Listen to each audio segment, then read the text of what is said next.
that wasn't always the case. There was once a time when the English built castles with wood. These medieval structures are long gone. Their timbers have either been replaced with lasting stone, or the wood has simply disintegrated with all the other ashes of time. But for several hundred years in England's history, from the time of the Norman conquest in 1066 to the pathetic reign of Edward II in the 1300s, castles made of timber were ubiquitous. Military necessity dictated their creation. Social standing dominated their architecture. Some were modest fortresses or frontier outposts. Others were of grand design, and many were disguised to look like stone. Their first purpose was to protect knights and their horses, but soon they housed entire communities, some of which became the cities of modern England. Though they were not temporary structures, little evidence remains to chronicle the existence of these majestic timber castles. Nothing but mounds and ditches in the countryside. But once upon a time, lords and ladies lived in castles of wood.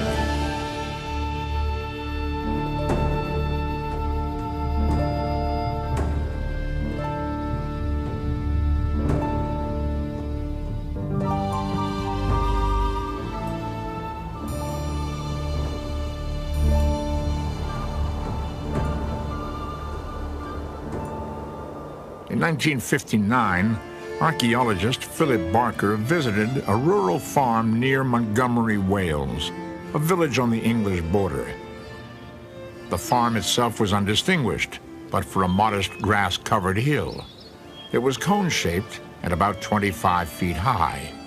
Surrounding it was an elevated meadow about the size of a large horse corral. The mound and meadow had been there as long as anyone could remember, but to the archaeologist, it was a motte and bailey, and the site was that of a medieval English earthwork known as hen de men, Welsh for the old mound. Barker came to hen de men to dig for pottery. He knew from documentary evidence that the location belonged to an ancient community more than 900 years old. By excavation, he hoped to find nothing more than a cache of 11th and 12th century ceramics. But what he found at hen de men went far beyond his imagination. The whole thing was a complete surprise. I mean, I have to tell you that I was a completely inexperienced excavator, and this was a great advantage because we just took it from the top. We took the grass off and we troweled the uppermost surfaces clean to see what was there. And we found little rings of stones and little shallow holes and all sorts of things which we realized could not be accidents. They must represent something, you see. And we decided that they must represent timbers, structural timbers. Evidence of timber castles exists in many forms in art, literature, even ancient tax records. But seldom is any tangible archaeological proof uncovered. At hen de men, evidence remaining here beneath the serene Welsh soil was the blueprint of an ancient motte and bailey type castle.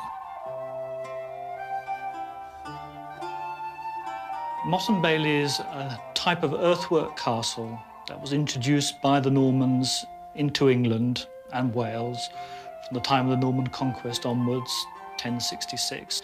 And the motte refers to a large, almost Christmas pudding-shaped mound, like a giant molehill. And the bailey is the defended courtyard, which is set below the motte, so it's two component parts. Atop the motte was a palisade with some form of timber tower, which may have served as the main private residence of the castle. The bailey contained attendant buildings such as chapels, stables, and kitchens. A motte bridge connected the two. It was usually protected by a guard tower. To find the site of a motte and bailey castle in Great Britain is not unusual. There are hundreds throughout the United Kingdom. But hen de men was unique, untouched by modern civilization. we found that, very remarkably, the site hadn't been ploughed or destroyed in any way since it was abandoned, which we eventually found was about 1300. So it was a beautifully intact site, which we were able to dissect over a period of some 25 years. From 1960 until 1985, Barker and his team peeled away the layers of time, slowly finding pieces to an ancient puzzle. We stripped off these layers, one after another, rather like taking the layers off an onion, but more difficult than doing that. And one of the things that we found was that as we went down through the sequence of buildings, more of them were constructed with posts going deep into the ground, in holes which we call post holes. The dig took excavators on a journey through time. And the men they discovered had a lifespan of nearly 250 years. What's more, it had evolved through several different stages of building. Based on their discoveries, they were able to reconstruct the timeline for the castle and its domain. And the men they learned had been built by the Normans in the 1070s and remained inhabited until the 1300s. There were hundreds of layers, but we divided eventually into about 8 phases of construction, from the earliest to the last. One of the periods of buildings which was clearest, mainly because the posts were in the ground, was phase about 1150. And we got a complete sequence of buildings over that half of the Bailey for that date. Few actual artifacts remain to be found. One prominent exception was a wooden sill beam discovered beneath layers of dirt. Barker's team determined that it had supported the bridge between the Mott and the Bailey, which carried a deep moat. Other clues were more subtle. Changes in the color of the soil indicated where thick wooden beams had rotted, often indicating post holes that outlined foundations of buildings and walls. From the archaeological evidence, Barker's team was able to make a blueprint of Hendemen, and from the blueprint, they reconstructed an architectural rendering of the castle, a drawing. My colleague Peter Schofield and I constructed that drawing from a particular point of view to give the maximum information. And we argued, of course, all of us among ourselves, as to what the roof should be like, what they would be covered with, what would be sensible.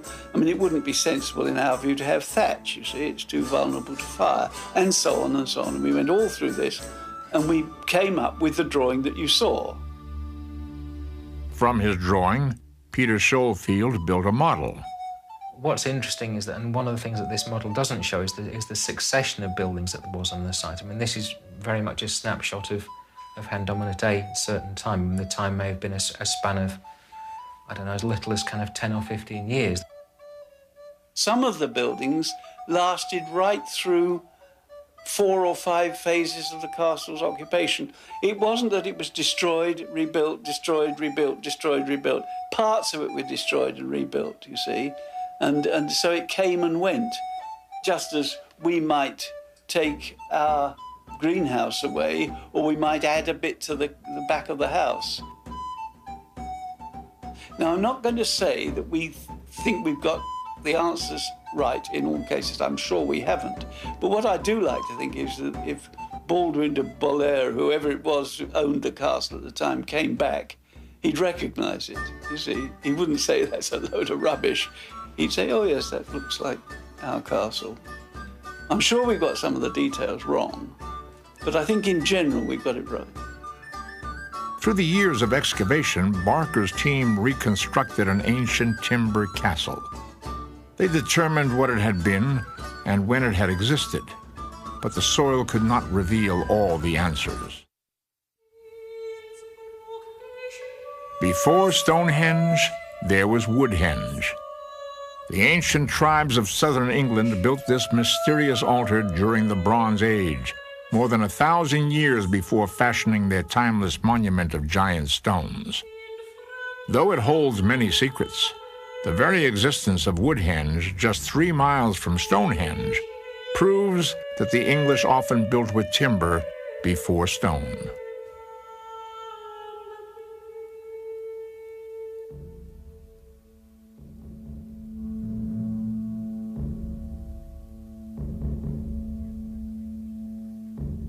The advent of English timber castles can probably be traced to the events of October 14th, 1066.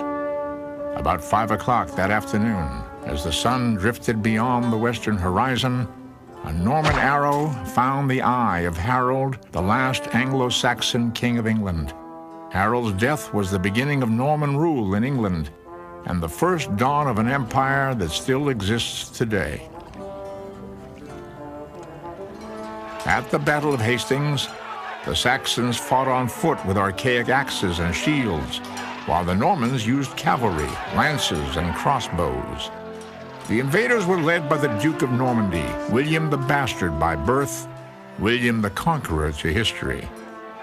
Armed with a papal decree naming him rightful heir to the English throne, along with the most advanced army the world had ever seen, William conquered England that October day, and on Christmas, he was crowned King William I in Westminster Abbey. Very quickly, the Normans set about defending their conquered island. In a land teeming with oak, they built timber fortresses atop mounds of earth, surrounded by palisades and imposing ramparts, Motte and Bailey-type castles. One enduring mystery is, where did this Motte and Bailey design originate? We still don't really know how the castle and the Motte and Bailey originated. It seemed to be probably in the France area, perhaps in the 10th century, early 11th. It has been argued that the sort of Normans didn't build mottes till they came to this country, but that isn't generally accepted. Well, there's a bit of difficulty about this. We're not quite sure. It's been disputed for some time whether, in fact, it was created in Normandy or in other parts of northwest Europe and brought to England after the Norman conquest. The most vexing piece of evidence is found in the La Tapisserie de la Reine Mathilde, the Bayeux Tapestry. This expansive 11th century quilt tells the story of William's conquest of England, and it suggests that the Normans were building mottes in Normandy before the conquest. It was designed, embroidered, probably 10, 15 years after the conquest. You've got to remember, it's a bit of propaganda. It's not an objective documentary account of the conquest. So I would be very reluctant to say that the Normans really knew all about Motte and Bailey castles at least 2 years before the conquest, just because they turn up on a tapestry made 10 years after the conquest. And one thing is for sure, if they did know about Motte and Bailey castles, they surely weren't building them all over Normandy. They were evolving their castle building during the actual years of conquest. Within about 5 years, from 1066 onwards, they had devised a sort of castle which none of them had built anywhere else before. The Motte and Bailey Castle was a product of the process of conquering England. What is safely deduced in the evolution of the Motte and Bailey Castle is that the Bailey came first. At the time of the conquest, a motte isn't much use to you. The Normans have put their emphasis, they put their money into their cavalry. Expensively armoured knights on expensively trained horses, which must be protected. So the first thing you've got to put up at the time of conquest is protective horse corrals. I think those are the first castles. They are simple enclosures within which a knight can get off his horse and take off his chainmail in safety. Within 2 or 3 years after that, they are absolutely the fashion. They're being built everywhere. Anyone who's got the money and the license from the king will do it. Remember, you've got to have both. In a land of more than 1 million Anglo-Saxons, King William relied on just a few thousand Normans to rule the country. He did so by embracing the existing Saxon feudal system of land ownership, but he installed his own lords and vassals. In theory, all of England belonged to the king. He retained a portion for himself, but divided the remainder among his most important followers. They, in turn, kept a portion for themselves, then parceled out remainders to their loyal followers. This process often sifted through 3 or 4 stages. The parcel of land was known as the fief. The donor of the land was the lord, and the recipient the vassal. Within this hierarchy, William I consolidated his claim to all of England and defended it by giving land based on military service. It therefore transpired that the first English lords after 1066 were the Knights of the Conquest. As the Normans took over the various manors and lands in England and on the edge of Wales, they built castles to hold them down, and we believe, we're pretty certain, that our castle at Montgomery was built about 1070 or 1071, which is within 4 years of the conquest, you see. Before 1066, Montgomery in Wales did not exist. Only the River Severn snaking through an idyllic valley on the border of England and Wales. It was beautiful, rich farm country. But it was also an ancient route of invasion. Fearing Welsh marauders, William needed to secure the border. In about 1070, the Welsh border was divided into 3 more or less equal areas and given to 3 of William the Conqueror's henchmen. And the man who was given the central portion, that is, and was made Earl of Shrewsbury, was a man called Roger de Montgomery, who came from Montgomery in the Calvados region of Normandy. Roger Montgomery was one of the young men who hitched his wagon, if you like, to the new Duke, and was one of the group of perhaps a dozen young men who fought their way into power a generation before the conquest of England. So when Duke William came to England, Roger Montgomery came with him as one of his most trusted friends. Roger de Montgomery was given the important task of securing the Welsh border, and in doing so became the most powerful man in County Shropshire. But he comes to the Welsh borders and he builds, amongst other castles, one earthen timber castle to command a ford across the Severn where Welsh raiders might come. Something reminds him of his birthplace, and he gives that castle the name of Montgomery. Montgomery was one of several timber castles built by Roger de Montgomery, the Earl of Shrewsbury, and one of many on the Welsh border. As the Normans entrenched, the Welsh became more belligerent, and Norman security was threatened. When Ancient Mysteries continues, the story of an attack on a timber castle and how doomsday descended upon the citizens of England.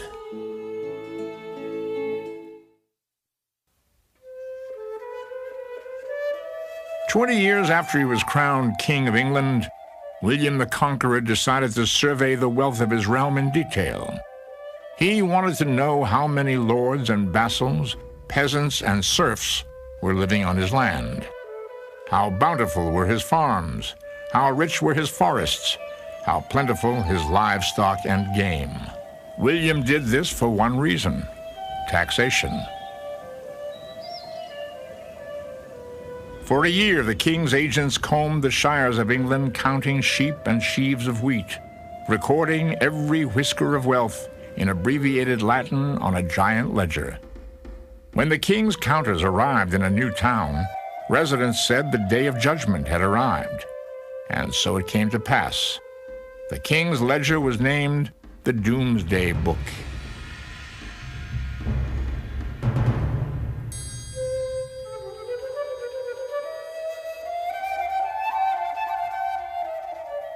So very narrowly did he have it investigated, that there was no single hide, nor a yard of land, nor indeed one ox, nor one cow, nor one pig which was there left out, and not put down in his record.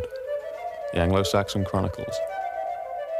Among other details in the massive tax records of 1086, Doomsday touted the whereabouts of many Norman castles in England. There was the White Tower of London, the ancient hill fort called Old Sarum on the Salisbury Plain, an imposing earthwork known as British Camp near Great Malvern. In Staffordshire, there was the small timber castle with a growing community around it. And on the Welsh border, the Castle of Montgomery. In 1086, the timber castle at Montgomery was a fortified community of Norman soldiers and villagers who lived very sparse and rugged lives. They were highly intelligent and may have been very appreciative of things which we can't possibly dig up. We don't know anything about their poetry or music. They may have, in the evenings after the hunt, sang to the lute or some other similar instrument. They may have recited poetry. We have to be careful not to see them as nasty, brutish and short. I don't think that's necessarily the case at all. I think they lived an out-of-door life, very tough. They spent their time hunting. They were hunting the wild boar, by the way, not the deer. There were a lot of wild boar bones. I don't think it was a sheltered, comfortable life at all. They were just very hardy, especially on the Welsh border, and they were always liable to be attacked. They were right out on the edge.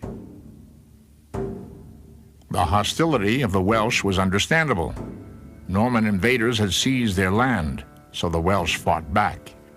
They were fearless warriors, skilled in guerrilla tactics, and their threat remained constant for centuries. They raided Hendoman, and in 1095 they killed the garrison. But they didn't occupy it. They went off again. They just killed the garrison and went back into the hills. That was the nature of their warfare. Evidence of the Welsh attack on Hendoman appeared in the Anglo-Saxon Chronicles. These writings also detailed many other attacks on other castles. We have lots of evidence of castles being taken by the Welsh from the Normans in the 12th century, in the 13th century, being recaptured by the Normans and rebuilt, some being thoroughly destroyed within a few years. In the north, which has always been the great stronghold of the Welsh princes, they pushed the Normans out, and North Wales remained virtually independent of the English crown until the Edwardian conquest of the 1270s and 1280s. That's sort of 2 centuries after the Battle of Hastings. The average attack on a castle would last a few days, probably, not much more. A serious attack might involve fire if the timber work wasn't adequately protected. If you couldn't set fire to the place, you would probably have a go at the main gates with a battering ram, which is why gatehouses become some of the most imposing structures in castles, whether they're timber castles or stone castles.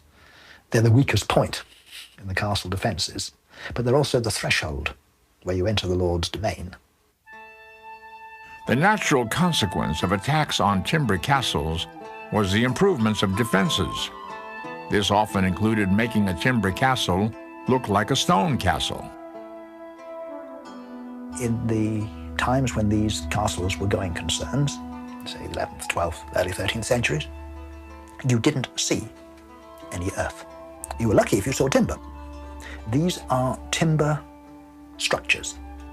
The earth is used to infill them and give them solidity, which a stone wall would have, but a timber wall doesn't. Now, timber has a couple of severe disadvantages as a building material. It rots if the rain gets at it, and you can set fire to it if you want to attack it. So what do you do to prevent that happening? You coat it. And if you walk around most English villages and towns, still today, you can find timber-framed houses which are coated over with plaster to protect them. And I reckon that virtually all the timber work in so-called earthwork castles was plastered over. I've a feeling that Norman lords had different sorts of castles for different purposes, but it didn't really matter so much to them what they were made of. They made them of what they had available. If there was stone available, they used stone. If there isn't, they'll use timber, but they'll disguise it to look like stone. There was an awful lot of disguising. Disguising timber castles to look like stone had two vital purposes. The first was military, to create the look of an impregnable fortification and deter attack. The second was more social, relating to the image of wealth and power a lord hoped to project.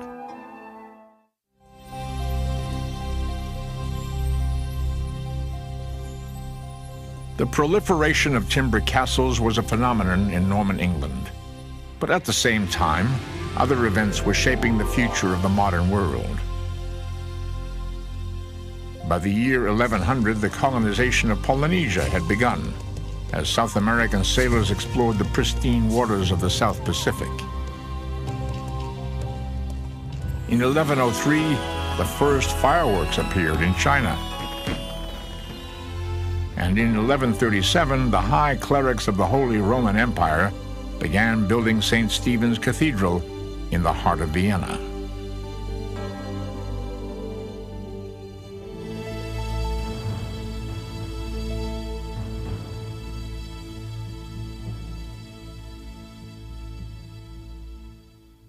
By the year 1200, the Normans were building majestically bigger, if not better, timber castles.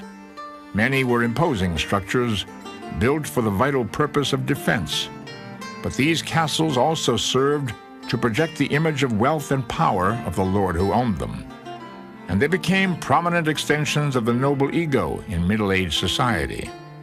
This meant every medieval lord faced the daunting social specter of keeping up with the Joneses. Your castle-building Normans are the wealthiest and most powerful 200 people in the country. They're concerned with grandeur. They're concerned with style. They're immensely competitive, not just military competitive, they're socially competitive. They're using their houses as platforms to display their power, to exercise the power.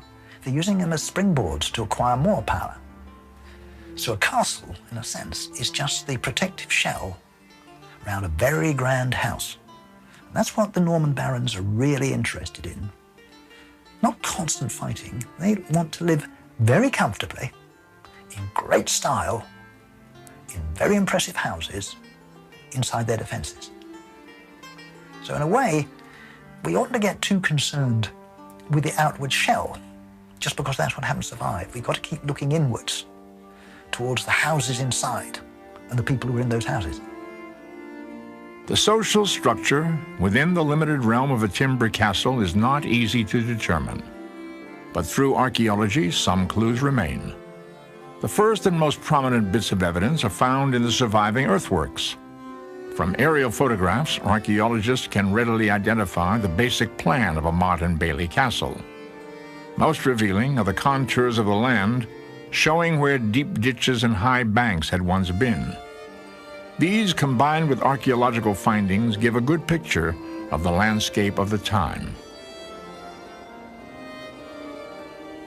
The earthworks of Stafford Castle provide a good example.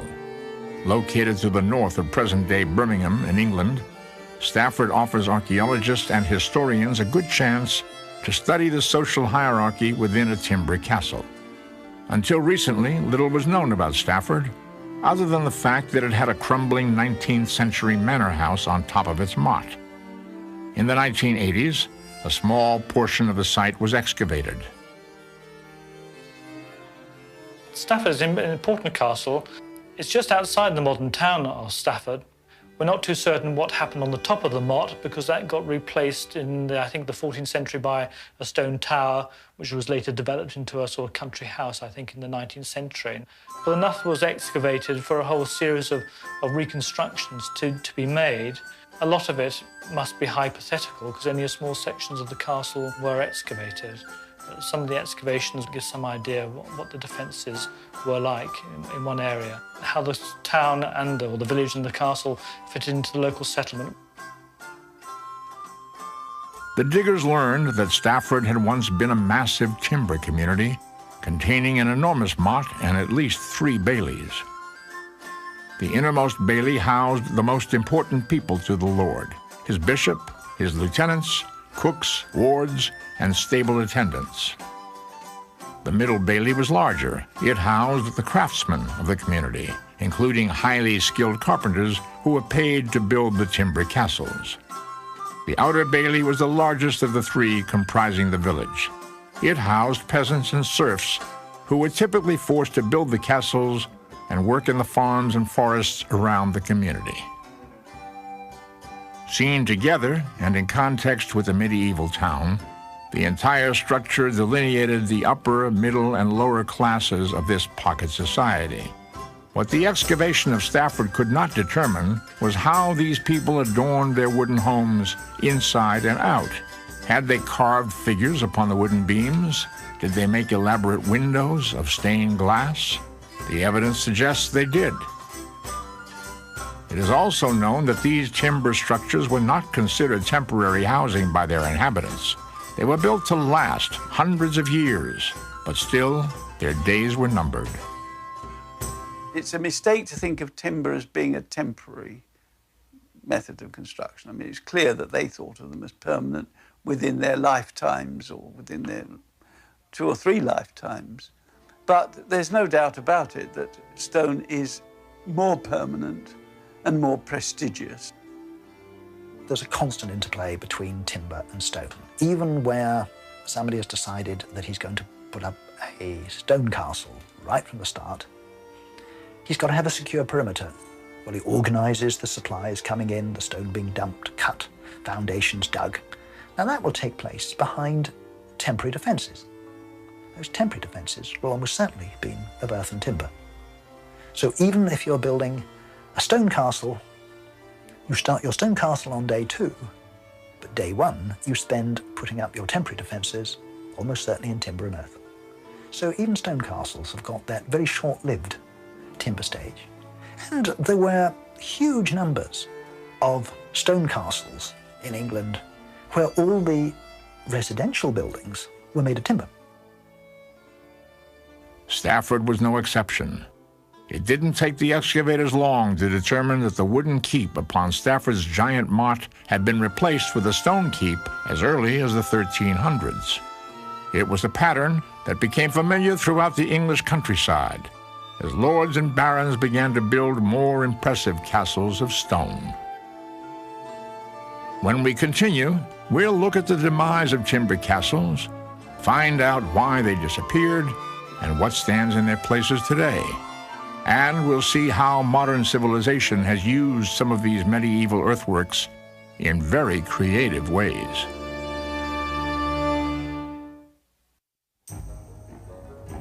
For roughly 250 years, the majestic castles of England evolved from towers of timber to pillars of stone. It was an evolutionary period that began with William the Conqueror, who built a timber fort atop a small motte at the Battle of Hastings in 1066, and it ended metaphorically with the reign of Edward II, the 9th Norman King of England, who died a horrible death in 1327 in the dungeon of Berkeley Castle, a castle built with timber, then rebuilt with stone. Somehow, Edward's gruesome demise is symbolic of what happened to all the lost timber castles of England. They couldn't fight fire.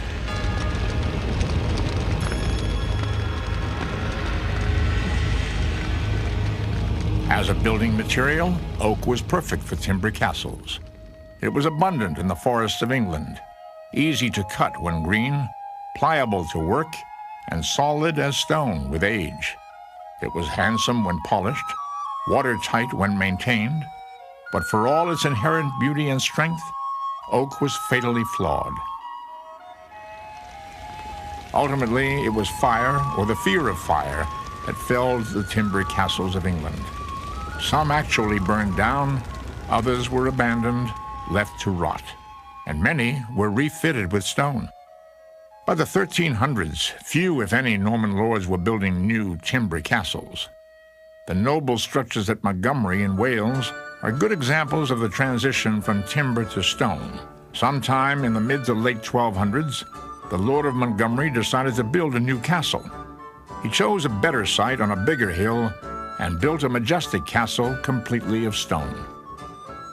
The new Montgomery Castle was built from 1223 to about 1330. It established a major new stone castle on the ridge above us, above the town. The surprising thing was that the castle at Hendoman, which you would have thought would have been totally superseded and abandoned, there was enough evidence from the archaeology to show that it continued for another 2 or 3 generations. And it may have been kept up simply because it did command this ford. It did overlook this crossing point, which couldn't be seen by the new castle on the hill above. So it was almost like an advance outpost to the new castle. Successive lords maintained the first castle at Montgomery for nearly 250 years. But by the middle of the 1300s, the old timber sites were abandoned and forgotten. All that remained was the Motte and Bailey, which people began to call Hen de Men, meaning the old mound. Other Motte and Bailey sites were also abandoned. Northeast of Montgomery, there remains the Motte and Bailey of Pulverbatch, a classic timber castle from the Middle Ages. It survived well, Castle Pulverbatch, partly because of the stickiness, if you like, of the earth, which was used to infill, presumably, the timber caissons, and also because it's been less subjected to ploughing and modern degradation. This gives us a much better idea of what these castles looked like. All we've got to do is add in our mind's eye, our imagination, the Palisades. Pulverbatch is a very nice little site, very instructive. Field archaeologist's dream. Other Motte and Bailey castles grew out of the timber roots. A lot of Motte and Bailey castles retain their earthworks right down to the present day. I mean, the most spectacular one is Windsor Castle, which has got a massive motte and terrific baileys, as you know, but have all been rebuilt in stone, you see. And there are a lot of stone castles which retain the Motte and Bailey type. Berkeley Castle is a good example of a castle which has gone from the transition of earth and timber to masonry. We know that it was a Motte and Bailey castle because the mound itself has been totally encased by a masonry curtain wall, totally burying and encapsulating this mound. His main claim to fame was, of course, that Edward II, when he was overthrown by his wife and her lover, he died in 1327. He was imprisoned at Berkeley and was killed there. He was said to have had a red-hot poker inserted at one end of him. Rather gruesome way to go. Some timber castles ceased to be castles at all, like Ludgershall Castle just north of Salisbury in Wiltshire. It became a favorite hunting lodge for King John I, signer of the Magna Carta in 1215. He replaced the wooden timbers with walls of stone. By the end of the Middle Ages, England's timber castles had all but disappeared. But the style of castle architecture they introduced remained fundamentally the same. Motte and Bailey. Ludlow Castle is a classic example. That's one of the finest castles you'll find anywhere in the British Isles. It seems to be masonry from the start. The Norman work seems to be later 11th century. It seems to have begun as a stone castle with mural towers, and has one of the rare examples of a circular Norman nave of the chapel inside the inner ward. So we see masonry there, we see phasing dating really from the late 11th century right through to the 16th and 17th century, a long chronology, a very important site indeed. Inside these ancient castles, which survived from the Timber Age, one might expect to find clues about the people who lived there. But too often, the most meaningful human evidence has vanished. You go to many stone castles, they have an image like a crab shell on a beach, you know? You walk the beach, you find the crab shell, and it looks complete, except that the animal that's inside, that made it live, move, it's gone. It's soft, it's rotted. Now, with a castle, you may stand outside and its walls appear complete, The towers are there, even the battlements may survive on the top of the walls. You go inside, the family that lived there isn't there anymore. All that heart of the castle has gone. Stafford is typical. Even though the timber keep was modernized with a massive stone structure, the community still drifted away from the hilltop sometime in the 1400s. It remained strategically important, but socially it ceased to serve any human purpose once its timber dwellings were abandoned. The same occurred in places like Montgomery. Castle denizens eventually left the safety of the earthworks and formed communities that comprised the cities of modern England. The same can't be said of timber castles, where nothing but moats, ditches, and baileys remain. Probably the most enduring mystery is, where did the people all go? Having put in that prodigious effort to build the castle in the first place, having maintained it as a family home and military base and centre of administration and justice for several hundred years perhaps, there came a day when they closed the doors, walked away, left it. Oddly enough, the people who left the castles did not leave their communities. The best proof of this is in the familiar relationship between church and castle. For every Norman castle built in the Middle Ages, there existed a Norman church or cathedral. The tiles are still on the roof, the stained glass is still in the windows, and the statues remain in the great halls which are used today just as they were hundreds of years ago. But walk 50 yards the other way, and there is the ancient castle which has been nothing but a ruin for 500 years. These ruins tell you that the world changed, that some enormous tide of history went out and left these military works stranded like whales above the waterline. But that, in a way, is the mystery. It's the most evocative part of any castle, whether it's a stone castle, which still gives a very clear impression of what it was like in its grandeur, or whether it's an earthwork castle, where you have to work much harder to visualize the grandeur. They were the family homes of their Norman lords, and it's trying to pick up the feeling of family use. It's standing there in the nettle-grown ditches, trying to hear the voices of the Norman owners and their wives and families. That, for me, is the real mystery. While archaeologists and historians continue to ponder these timeless questions, modern civilization is content to put some ancient timber castles to contemporary use. Several miles south of Montgomery in Wales, there is a centuries-old motte and bailey that has been converted to a golf course. Where a wooden tower once stood on the motte, there is now an elevated golf tee.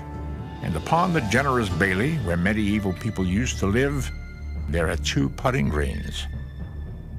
Little could the Norman lords of the Middle Ages know that their imposing fortifications would become platforms for modern recreation.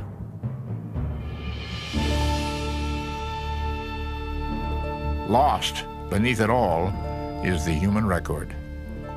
The inhabitants of so many timber castles left us so few clues about the way they lived and died. But at least we know where they lived and what they lived in. The timbers may be gone, the moths eroded, the bailey plowed, the ditches filled, but the romantic history of England's lost timber castles will linger so long as the sun keeps rising on the British Empire.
English earthwork known as Hen de Men, Welsh for the Old Mound.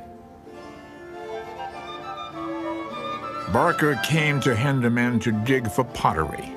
He knew from documentary evidence that the location belonged to an ancient community more than 900 years old. By excavation, he hoped to find nothing more than a cache of 11th and 12th century ceramics. But what he found at Hen de Men went far beyond his imagination.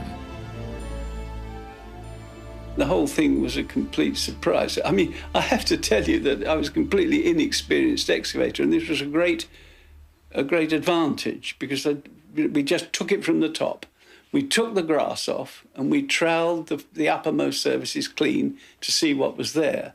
And we found little rings of stones and little shallow holes and all sorts of things which we realised could not be accidents. They must represent something, you see. And we decided that they must represent timbers, structural timbers. Evidence of timber castles exists but that wasn't always the case. There was once a time when the English built castles with wood. These medieval structures are long gone. Their timbers have either been replaced with lasting stone, or the wood has simply disintegrated with all the other ashes of time. But for several hundred years in England's history, from the time of the Norman conquest in 1066 to the pathetic reign of Edward II in the 1300s, castles made of timber were ubiquitous. Military necessity dictated their creation. Social standing dominated their architecture. Some were modest fortresses or frontier outposts. Others were of grand design, and many were disguised to look like stone. Their first purpose was to protect knights and their horses, but soon they housed entire communities, some of which became the cities of modern England. Though they were not temporary structures, little evidence remains to chronicle the existence of these majestic timber castles. Nothing but mounds and ditches in the countryside. But once upon a time, lords and ladies lived in castles of wood.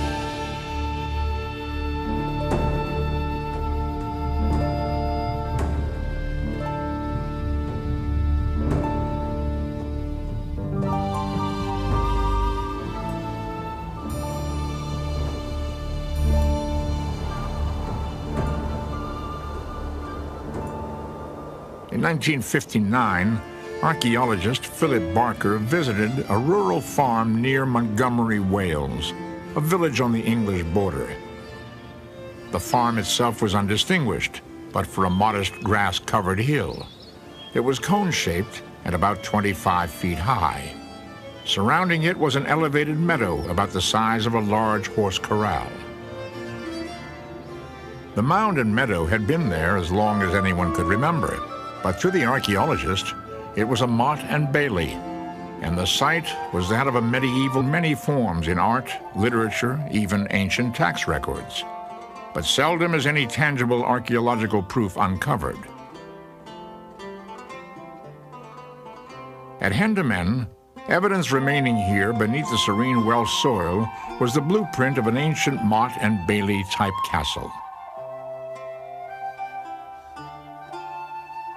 Motte and bailey is a type of earthwork castle that was introduced by the Normans into England and Wales from the time of the Norman conquest onwards, 1066. And the motte refers to a large, almost Christmas pudding-shaped mound, like a giant molehill. And the bailey is the defended courtyard, which is set below the motte, so it's two component parts. Atop the motte was a palisade with some form of timber tower, which may have served as the main private residence of the castle. The bailey contained attendant buildings such as chapels, stables, and kitchens. A motte bridge connected the two. It was usually protected by a guard tower. To find the site of a motte and bailey castle in Great Britain is not unusual. There are hundreds throughout the United Kingdom. But Hen de Men was unique, untouched by modern civilization. we found that, very remarkably, the site hadn't been ploughed or destroyed in any way since it was abandoned, which we eventually found was about 1300. So it was a beautifully intact site, which we were able to dissect over a period of some 25 years. From 1960 until 1985, Barker and his team peeled away the layers of time, slowly finding pieces to an ancient puzzle. We stripped off these layers, one after another, rather like taking the layers off an onion, but more difficult than doing that. And one of the things that we found was that as we went down through the sequence of buildings, more of them were constructed with posts going